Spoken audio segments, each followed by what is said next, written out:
Hello hi आदाब और सत श्री अकाल और एक बार फिर से आ गया हूं मैं आप लोगों के बीच, आपका हमराज आरजे अभिनव 90.4 मेगाहर्ट्ज कम्युनिटी रेडियो ज्ञानवाणी यानी कि ज्ञान की वाणी पर।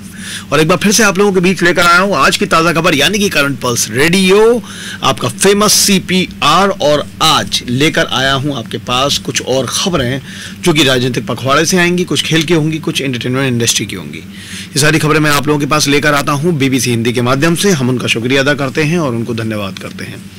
खबर की शुरुआत करते हैं। बजट साल की उन घोषणाओं में शामिल है जिसका सबको बेसब्री से इंतजार रहता है। बड़े व्यापारिक घरानों से लेकर किसानों तक बजट में सभी भारतीयों के लिए कुछ ना कुछ होता ही है। 1 फरवरी को सरकार अपना बजट पेश करेगी, ऐसे समय में जब अगले कुछ महीनों में ही नई सरकार के लिए चुनाव होना है। नरेंद्र मोदी सरकार अंतरिम बजट पेश करेगी।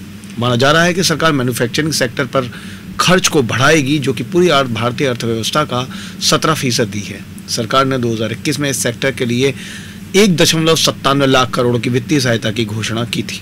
घरेलू उत्पादन को बढ़ावा देने और नौकरियां पैदा करने की ये योजना 5 साल तक विभिन्न क्षेत्रों को पैसे देने के लिए थी। सिलसिले को आगे बढ़ाता हूं। उद्योगों को कितना पहुंचा है फायदा।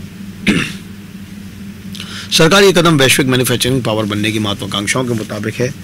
इसकी एक झलक राजस्थान की शहर दूध में दिखाई देती है।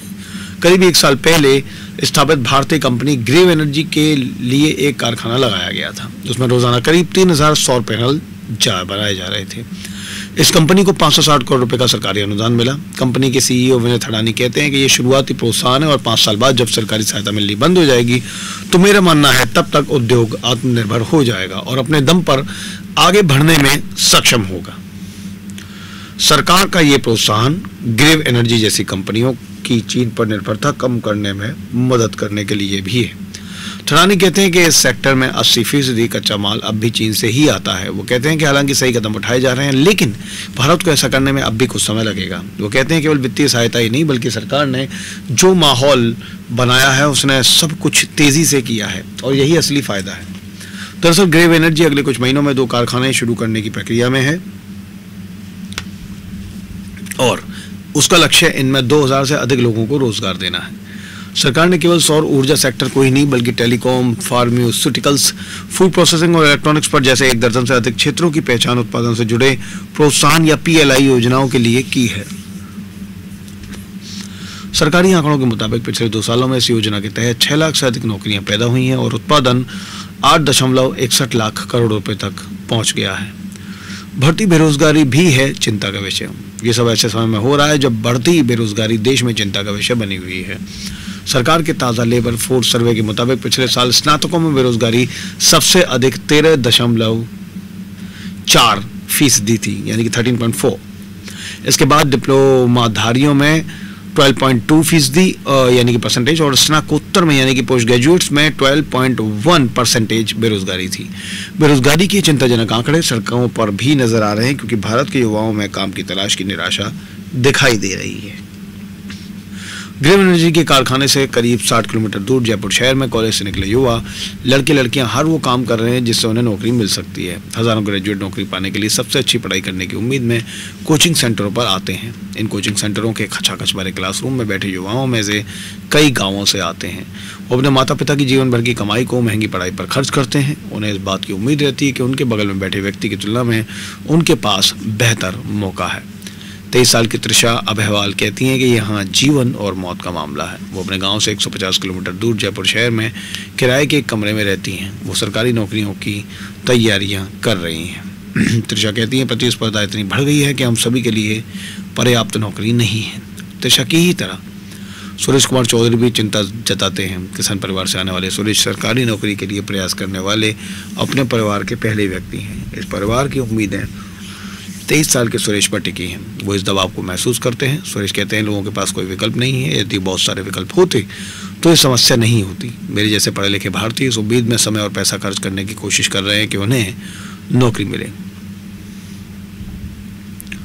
अर्थशास्त्रियों को किस बात की है चिंता। मैन्युफैक्चरिंग सेक्टर को बढ़ावा देना और नौकरियां पैदा करने की योजनाएं सही दिशा में उठाया गया एक कदम है, लेकिन इनसे कुछ अर्थशास्त्रियों को सचेत भी किया है।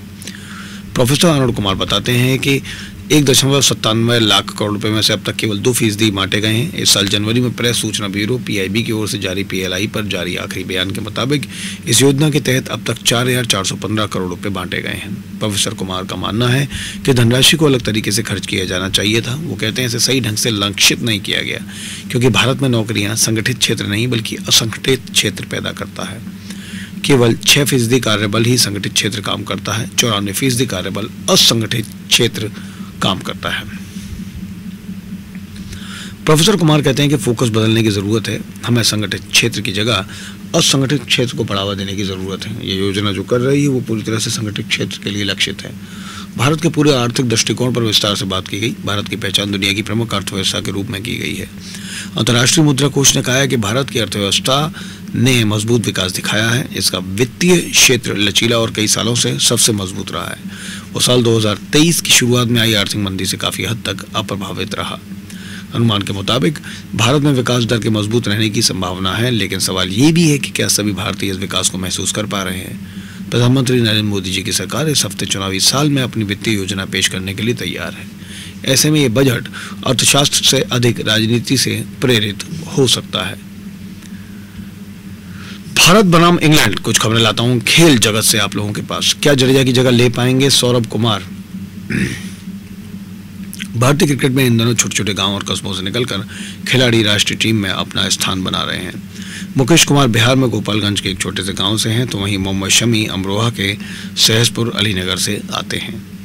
इस लिस्ट में एक और खिलाड़ी तेजी से पायदान चढ़ रहा है और वो हैं उत्तर प्रदेश के सौरभ कुमार। हालांकि सौरभ कुमार को 2022 की श्रीलंका सीरीज में भी टीम में रखा गया था, लेकिन उन्हें कोई मैच खेलने को नहीं मिला था।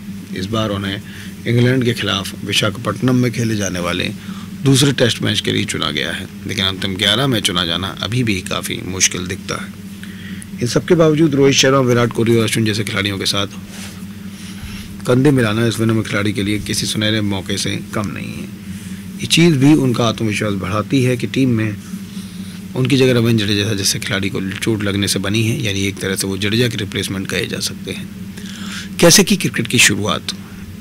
बागपत में बुढ़ाना क्षेत्र में एक छोटा सा गांव है बिटावदा, जहां सौरभ कुमार पले बढ़े। उनके घर वाले उनसे सरकारी नौकरी की आस लगाए थे, लेकिन सौरभ को खेल में बचपन से रुचि थी।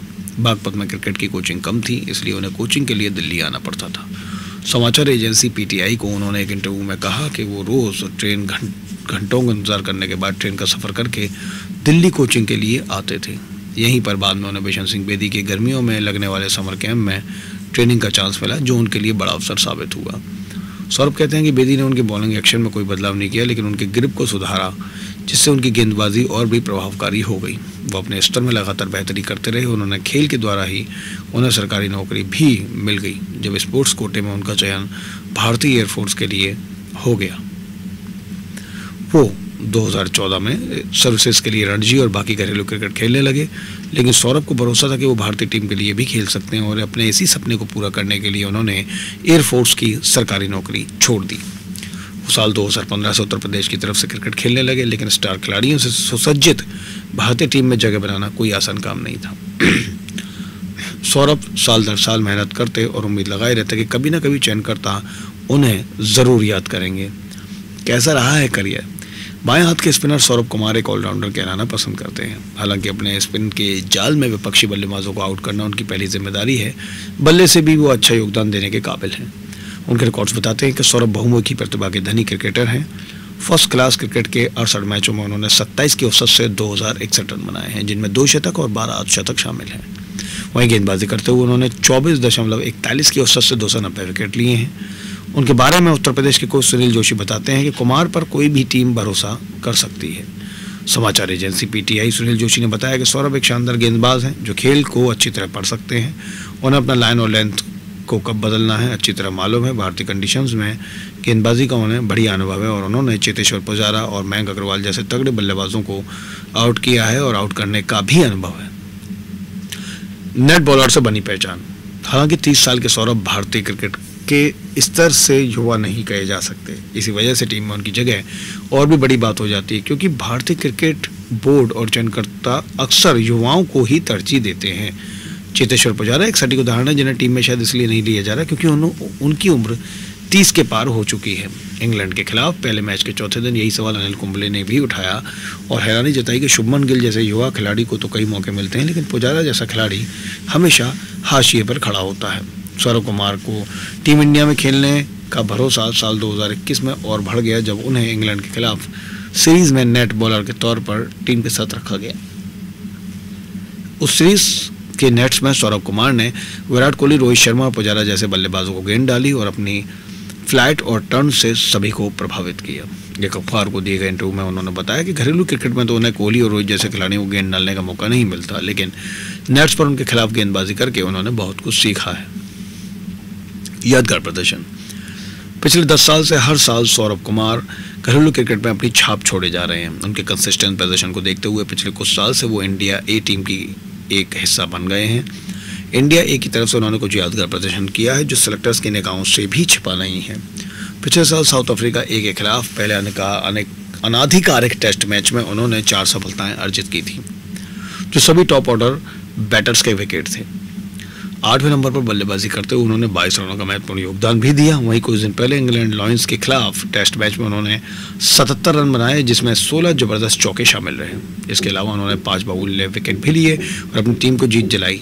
ये 22वीं बार था जब कुमार ने पारी में 5 या उससे अधिक विकेट लिए। इन विकेटों में इंग्लैंड के कप्तान और इंटरनेशनल खिलाड़ी ऑली रॉबिन्सन का विकेट भी शामिल था। उनके इस प्रदर्शन को देखते हुए सौरव कुमार को अब इंग्लैंड के विरुद्ध दूसरे मैच के स्क्वाड में शामिल किया गया है। ध्यान देने वाली बात यह है कि उन्हें चोटिल जडेजा की जगह टीम में चुना गया है। इसका मतलब है कि चयनकर्ता उनकी बॉलिंग और बैटिंग दोनों से प्रभावित हुए हैं। पिछले 4 साल से जडेजा अंतर्राष्ट्रीय क्रिकेट में सबसे बेहतरीन ऑलराउंडर्स में से एक गिने जाते हैं। कम संख्या कम टेस्ट मैच में उनका ऑलराउंड प्रदर्शन किसी से कम नहीं है। ऐसे टॉप खिलाड़ी की जगह टीम में आना सौरव कुमार के लिए एक बड़ी बात है। इंग्लैंड के विरुद्ध दूसरे मैच में उनके कुलदीप यादव और वाशिंगटन सुंदर के बीच सीधी टक्कर है कि तीनों में से कौन अंतिम 11 में होगा। हालांकि सौरभ का चांस कम है, लेकिन अगर भारतीय मैनेजमेंट बैटिंग को भी ध्यान में रखती है तो कुलदीप यादव को मौत भी दे सकती है। 3 में से किसी भी चुना जाए, सौरव कुमार ने जता दिया कि किसी भी लक्ष्य तक उसके पीछे जी जान से लगा जाए तो वो हासिल होकर ही रहता है। ये थी आज की करंट पल्स रेडियो। दोबारा आपसे मुलाकात करता हूँ 90.4 मेगाहर्ट्ज कम्युनिटी रेडियो पर। Thank you so much.